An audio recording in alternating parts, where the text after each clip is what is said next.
मेरी पुत्री।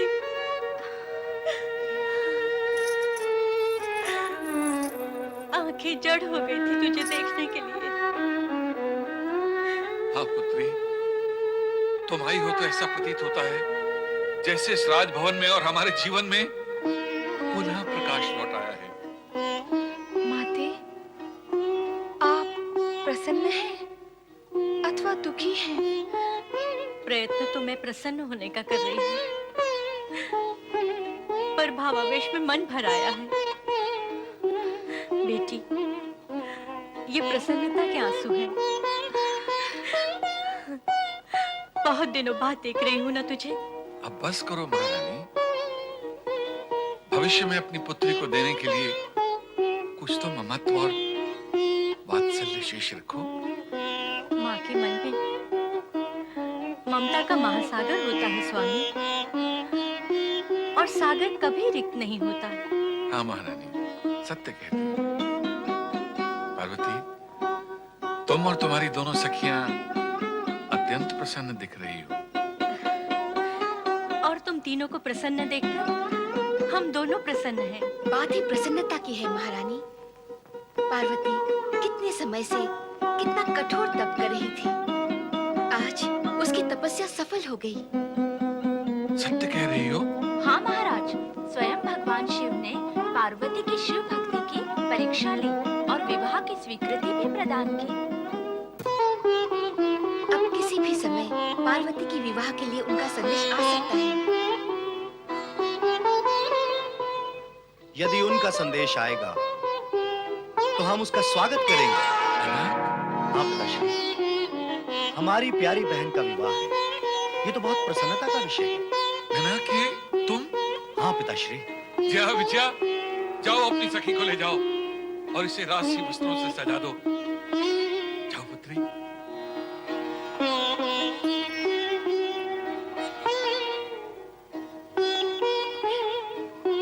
प्रतिहारी। जी महाराज। हाँ, मंत्री को बुलाओ। जो आज्ञा महाराज। पिताश्री, पार्वती की अनुपस्थिति हम सब के लिए असहनीय थी। आज उसके लौट आने से मन अत्यंत प्रसन्न हो गया। महाराज की जय हो। मेरे लिए क्या आज्ञा है महाराज?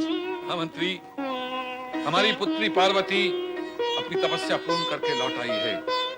हम चाहते हैं इस उपलक्ष्य में हमारे समस्त राज्य में एक उत्सव का आयोजन किया जाए। आपकी आज्ञा का पालन होगा महाराज। माताश्री, इस प्रसन्नता के सुअवसर पर आप इतनी अप्रसन्न और चिंतित क्यों हैं? मुझे चिंता है अपनी पुत्री की।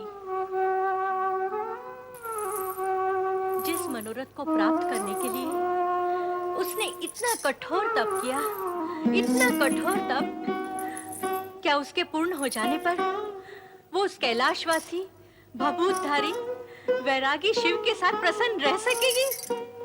आपकी चिंता निराधार है मां। आप इस चिंता को भूल जाइए। हमें तो पार्वती के सुख में ही अपना सुख ढूंढ लेना चाहिए। और आप निश्चिंत रहें। हमें पूरा विश्वास है कि यह निर्णय पार्वती के भले में ही है। हाँ महारानी, अपने पुत्र की बात मानकर अपनी पुत्री के विषय में सोचो। कितने समय पश्चात हमारी पुत्री लौटकर आई है। इन सुखद क्षणों को व्यर्थ नष्ट मत करो महारानी। आओ हम सब मिलकर हर्षोल्लास मनाएं।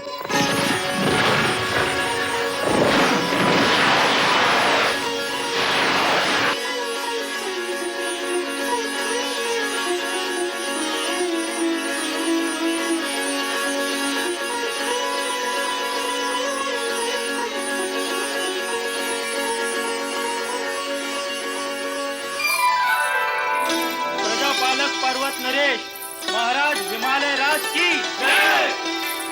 दयानिधि गौ रक्षक प्रतिपालक महाराज हिमालय राज की जय। महारानी मैना देवी की जय। महाराज हिमालय राज और महारानी मैना देवी की लाडली सुपुत्री कुमारी पार्वती की जय। महाराज हिमालय राज और महारानी मैना देवी की लाडली सुपुत्री कुमारी पार्वती की जय। राज राजेश्वरी कुमारी पार्वती की जय। राज राजेश्वरी कुमारी पार्वती की जय।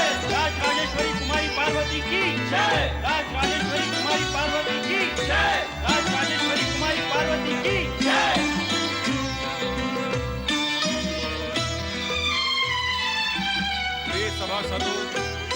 राज्य के अधिकारियों एवं माननीय अतिथिगण, जैसा कि आप सभी को ज्ञात है कि हमारी पुत्री पार्वती एक अंतराल के पश्चात अपना धार्मिक अनुष्ठान पूर्ण करके लौटी है।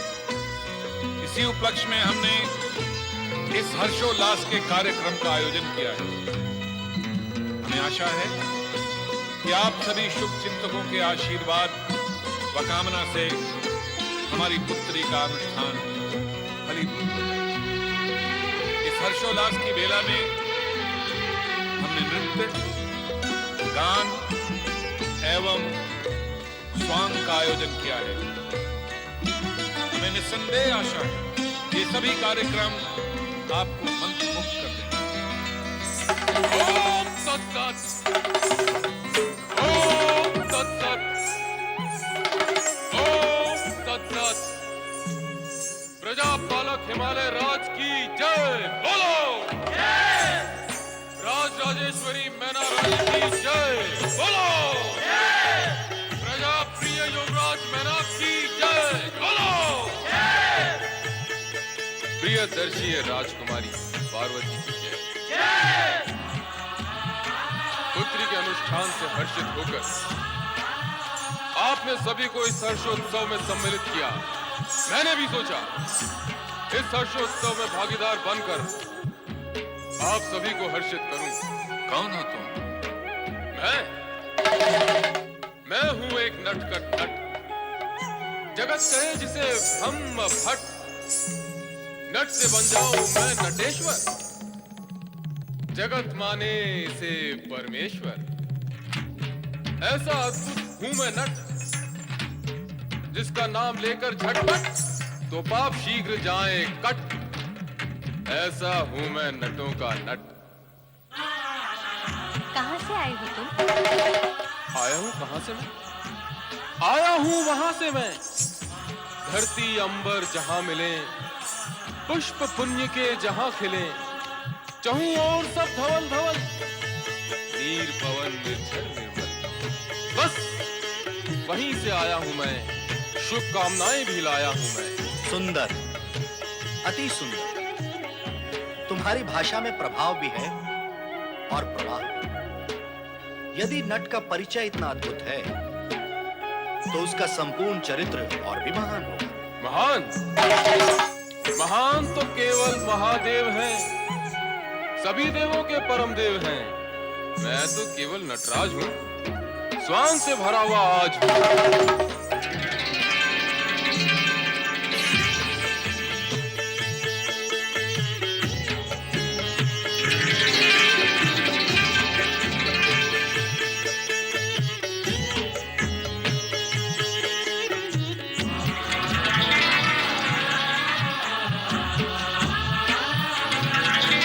नटराज, तुम महादेव के भक्त भी हो।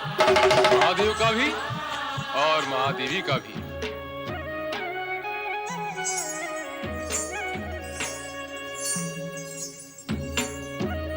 राजकुमारी पार्वती तो साक्षात महादेवी है। सुंदर वस्त्रों और आभूषणों से कैसा सुंदर रूप निखर आया है। सलोने मुख पर खिलते फूलों सी मुस्कुराहट, माथे पर नागिन सी बल खाती लट, काली तिरछी बाहें जैसे भारे लेते करो, बाकी चितवन जिसे देख खेल उठे मन। मानो उमड़े हो काले घन। कितना भव्य है ये सांसवर, और कितनी सुंदर है ये बंठन। ऐ नट, अपनी सीमा और मर्यादा में रह। शांत राजकुमार मैनाक राज। क्रोध नहीं है भला काज। हर्षोल्लास का दिन है आज। नाचो गाओ बजाओ साथ, अन्यथा गिर जाएगी तुम्हारी लाज। अरे ओ नट, तुझे उचित अनुचित का कुछ भी ज्ञान नहीं है? महारानी जी, मैंने अनुचित क्या कहा? मैं तो एक नट हूं, स्वांग भरता हूं, शब्दों के चित्र बनाता हूं। यदि फिर भी आपकी दृष्टि से मैंने कुछ अपराध किया हो तो क्षमा करो इस नट को।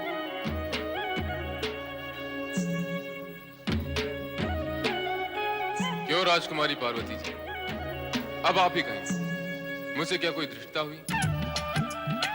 आपने मेरा रूप देखा ना, नट का रूप। मैंने भी तो आपका रूप देखा, महादेवी का रूप। जो मैंने देखा वो कहा, अब आप भी वही कहें जो आपने देखा। क्यों? मैंने क्या कुछ अनुचित कहा? अनुचित तो ना मैं करता हूं न देखता हूं, और जो देखते करते हैं उन्हें दंड भी देता हूं। नहीं, दंड दिखाता हूं। क्षमा करें युवराज, मैंने ऐसा वैसा तो कुछ कहा नहीं। मैं तो केवल एक नट हूं, स्वांग भरता हूं। अच्छा, तो नटराज ये तो बताओ कि तुम किस किस का स्वांग भर लेते हो? कभी ब्रह्मा,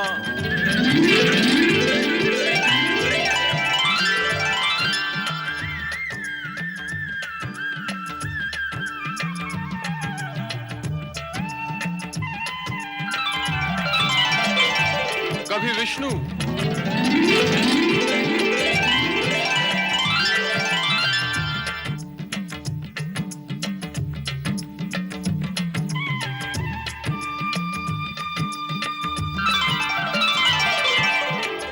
कभी कुछ भी बनता, कभी पत्थर, कभी पर्वत, तो कभी भक्तों में रमता हूं। अच्छा, इतने सारे रूप धर लेते हो? यूं तो है मेरे रूप अनेक, फिर भी मैं हूं केवल एक। क्रोध करूं तो अहंकार हूं, शांत रहूं तो ओमकार हूं।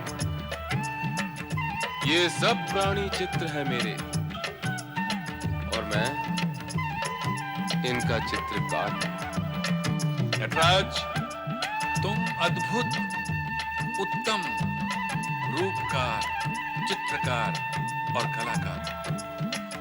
तुमने हम सभी को अपनी शब्द चित्रकारी और वाणी कौशल से प्रसन्न किया है। तुमने हम सबका मनोरंजन किया है। तुम पुरस्कार के अधिकारी हो। हम भी तुम्हें प्रसन्न करेंगे। जी महाराज। नहीं,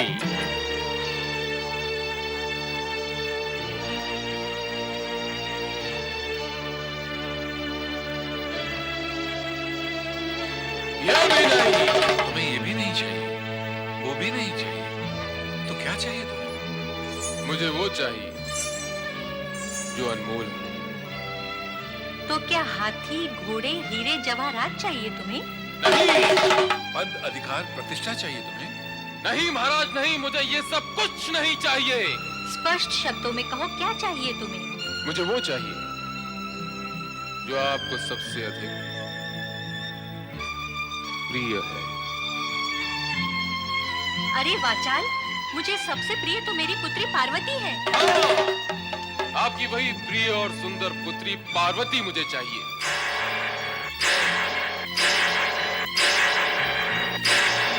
दुष्ट, पापी, अधर्मी, तेरा ये दुस्साहस परिणाम जानता है अपनी धृष्टता का। मैं तुझे जीवित धरती में गड़वा दूंगी। हम तुम्हें भूखे शेरों के सामने डलवा देंगे। ये कहाँ का न्याय और नीति? अरे अधम, लाज नहीं आती तुझे न्याय और नीति की बातें करते हुए? लाज कैसी? स्वयं महाराज ने अभी भी कहा कि मैंने सबको प्रसन्न किया, वे मुझे प्रसन्न करेंगे।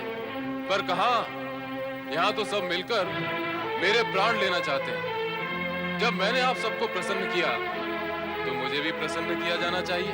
तो क्या एक नट को प्रसन्न करने के लिए हमें अपनी पुत्री देनी होगी? अन्य और कुछ भी मांग लो, हम तो तुम्हें प्रसन्न करना चाहते ही हैं। नहीं, और कुछ नहीं, मुझे तो केवल राजकुमारी पार्वती चाहिए। मैं तो इसे पाकर ही प्रसन्न होऊंगा। निशब्द हो जाओ आचार्य। सैनिकों, बंदी बना लो इस भूत को।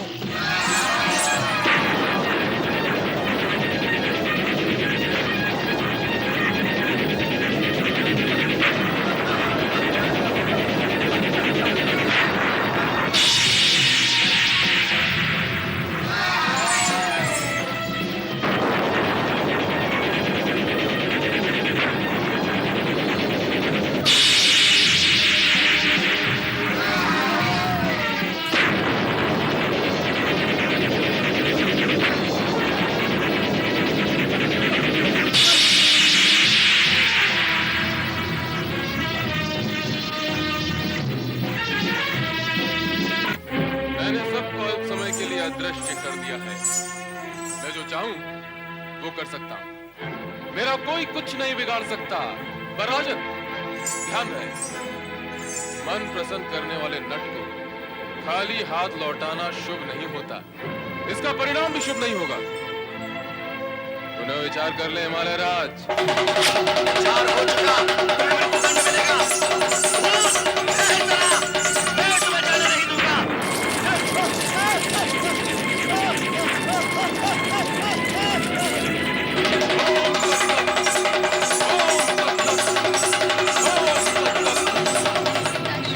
माते, अतिथि का सम्मान करना हमारा कर्तव्य है। ये भली भांति जानते हुए भी आपने नटराज का अपमान किया। ये कोई सामान्य नट नहीं थे। स्वयं त्रिलोकीनाथ नटेश्वर शिव शंकर थे। नहीं, वो नट शिव शंकर स्वयं थे। मैं नहीं मानती, कदापि नहीं मानती। मैंने भोले शंकर को देखा है। ये भूत, पिशाच या कोई मायावी था। ये शिव शंकर हो ही नहीं सकते। मैं तो स्वयं असमंजस में हूं। एक बहरूपिया और कैलाशपति। हमारे भोलेनाथ कैलाशवासी का तो रूप ही निराला है। अरे नारायण नारायण नारायण श्रीमन नारायण नारा। अरे भगवान भोलेनाथ कहाँ है? आसन तो रिक्त है। ओम नमः शिवाय। पधारिए देवराज, पधारे देवगण और पधारे देव ऋषि।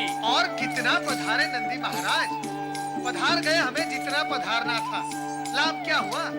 नारायण नारायण। हम सब जिनके लिए यहाँ पधारे हैं वो तो कहीं और पधारे हुए हैं। अब आप ही बताओ, हो सके तो भगवान भोलेनाथ कहाँ पधारे हैं? ये तो केवल भोलेनाथ ही जाने और कोई नहीं बता सकता। कभी कभी ऐसा भी तो होता होगा नंदी महाराज कि भोलेनाथ को ही पता नहीं कि भोलेनाथ कहाँ है ना? ऐसा तो नहीं होता है देव ऋषि। हाँ, संभवतः हुआ हो। आप कभी पूछना भोलेनाथ से। पूछूंगा। हाँ? ये प्रश्न मैं पूछूं? आपसे मेरी कोई शत्रुता है देव ऋषि? मैंने तो आपका कोई अहित भी नहीं किया। आनंद से दिन बिता रहा हूँ। आपके मुख से नारायण का जाप सुनता हूँ, अपने मुख से ओम नमः शिवाय का जाप करता हूँ। ये सब आपसे क्या देखा नहीं जाता? अच्छा नंदी, ये तो बताओ कि देवेश्वर गए कब हैं और लौटेंगे कब? क्या बताएं? एकाएक भोलेनाथ अदृश्य हो गए। कहाँ गए हैं, क्यों गए हैं, कब लौटेंगे, इस विषय में मेरा ज्ञान तो शून्य हो गया। नंदी,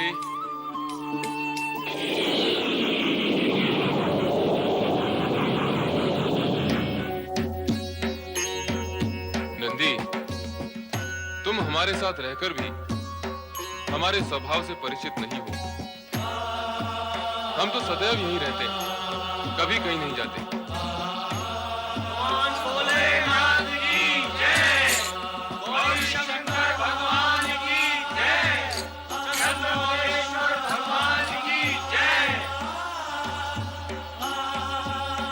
नारद, आज तो दल बल के साथ आए हो।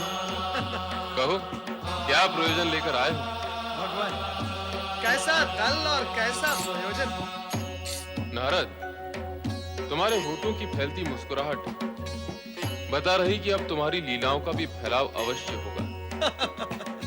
प्रभु स्मरण, चित्त प्रसन्नता, लोक कल्याण और होठों पर मुस्कान, यही तो जीवन है प्रभु नारद का। है त्रिकालदर्शी, तो बात रह जाती है प्रयोजन की।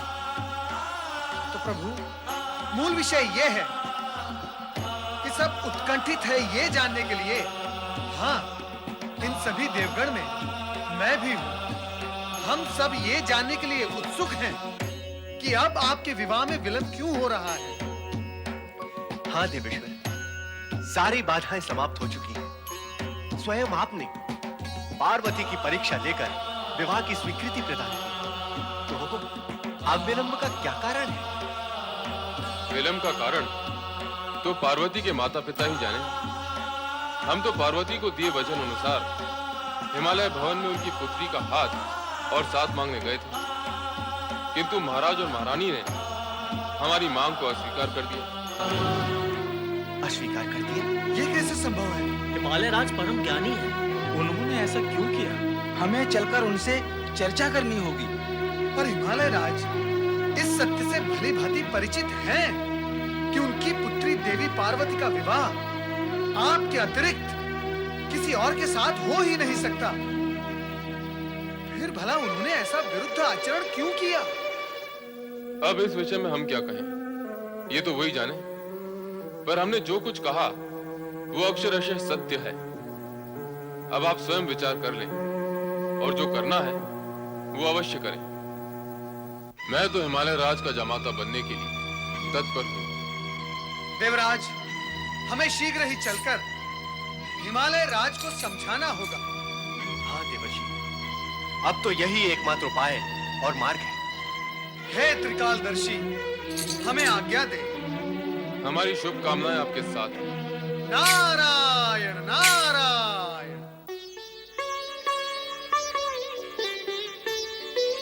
नारायण नारायण। देवर्षि, आप, स्वागत है आपका। देवराज, आपका भी स्वागत है। आए देवगण आए, आप सभी का स्वागत है। सब कुशल मंगल है ना हिमालय राज? विधाता की असीम कृपा है देवर्षि। आप सभी पुण्य आत्माओं के दर्शन लाभ से मन प्रसन्न हो। सभी के मन को प्रसन्न करने का कार्य तो हमारा है ही हिमालय राज, किंतु हमारे मन को प्रसन्न करने वाला यहाँ कोई नहीं। इसके विपरीत हमारे मन को अप्रसन्न करने वाले से ही हमारी भेंट हो जाती है। ऐसा ना कहें देवर्षि, आप आज्ञा तो करें। आपको किस प्रकार से प्रसन्न किया जा सकता है? नारायण नारायण। अर्थात आप अप्रसन्न करने के पश्चात प्रसन्न करते हैं। मैंने ऐसा तो कुछ नहीं किया देवर्षि। आपने भगवान शिव को द्वार से लौटा दिया हिमालय राज। भगवान शिव को द्वार से लौटा दिया? हाँ। ये आप क्या कह रहे हैं देवराज? देवराज इंद्र सत्य ही कह रहे हैं हिमालय राज। मैंने पहले ही भविष्यवाणी की थी, शिव पार्वती विवाह समीप आ रहा है। इसलिए भगवान शिव जब आपके द्वार पर आपकी पुत्री का हाथ मांगने हेतु आए थे, तो आपने उन्हें खाली हाथ लौटा दिया। ये आपने उचित नहीं किया हिमालय राज।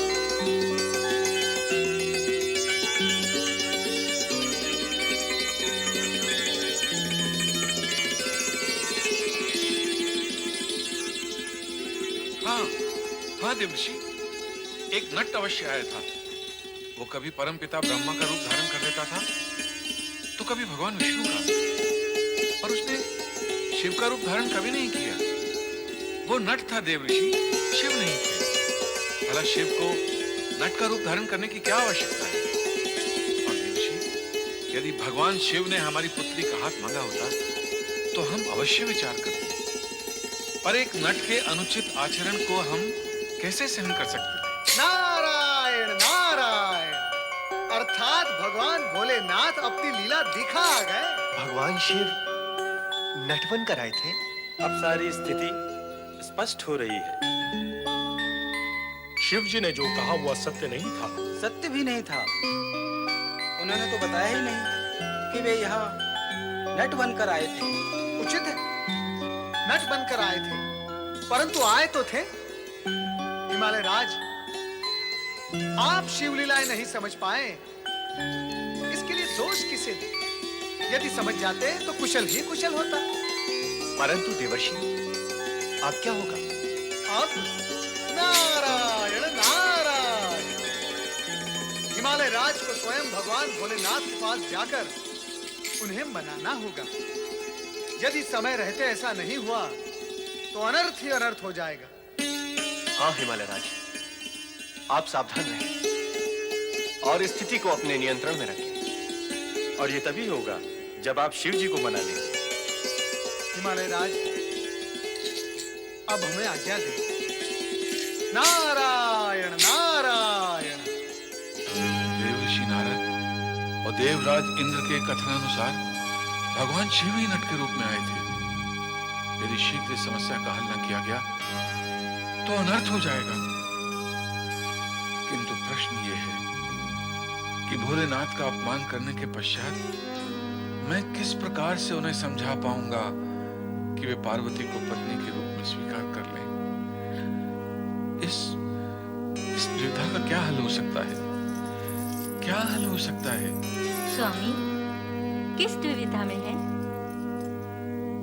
दुविधा यह है महारानी कि भगवान शिव हमारे यहाँ आए थे नट के रूप में। हमने उन्हें पहचाना भी नहीं और अपशब्द भी कहे।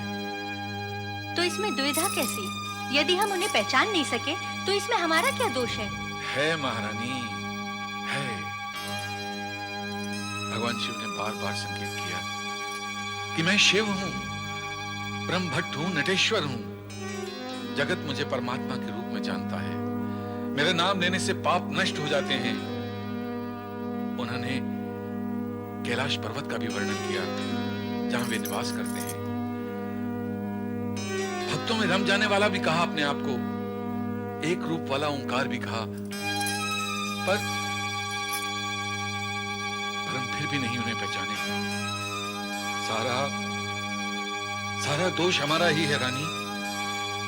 अब इस दोष का निवारण कैसे होगा? हमें शीघ्र ही पार्वती का विवाह भगवान शिव से करना होगा।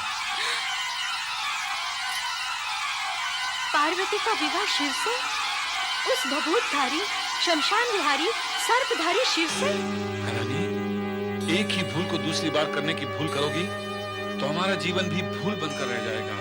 विवाह की तैयारियां करो महारानी। किंतु परंतु की नैया कभी किसी किनारे नहीं लगती है मैना रानी। मैंने निश्चय कर लिया है कि पार्वती का विवाह भगवान शिव से ही होगा। दानवराज महाबली तारकासुर की जय।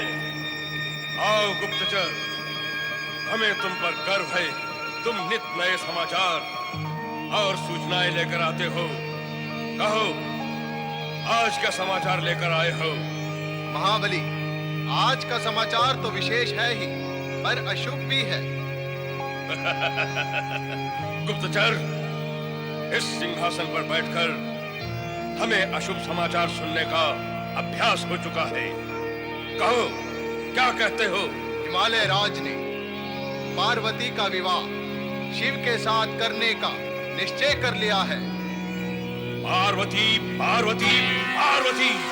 इसी पार्वती ने अपने तप की ज्वाला शक्ति से हमें स्वर्ग से बहिष्कृत किया और अपने चमत्कार से हमारे सेनापति और सैनिकों को जला डाला। हम उसका प्रतिशोध अवश्य लेंगे।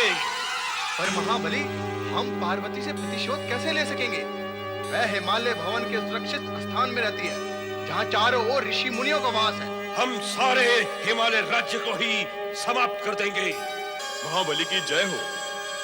आज्ञा करें स्वामी।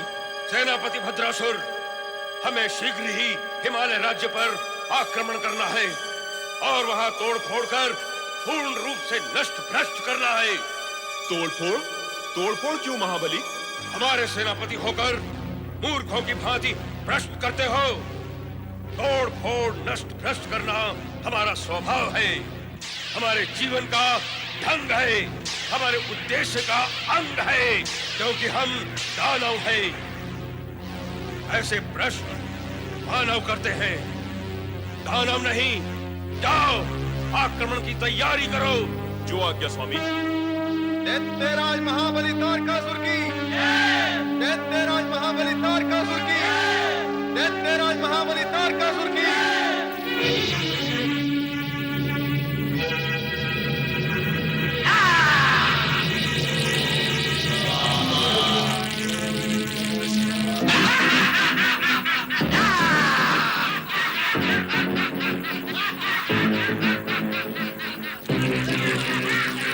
समाप्त कर दो इन सबको, कोई भी हो, ऋषि या मुनि, अंत कर दो इन सबका।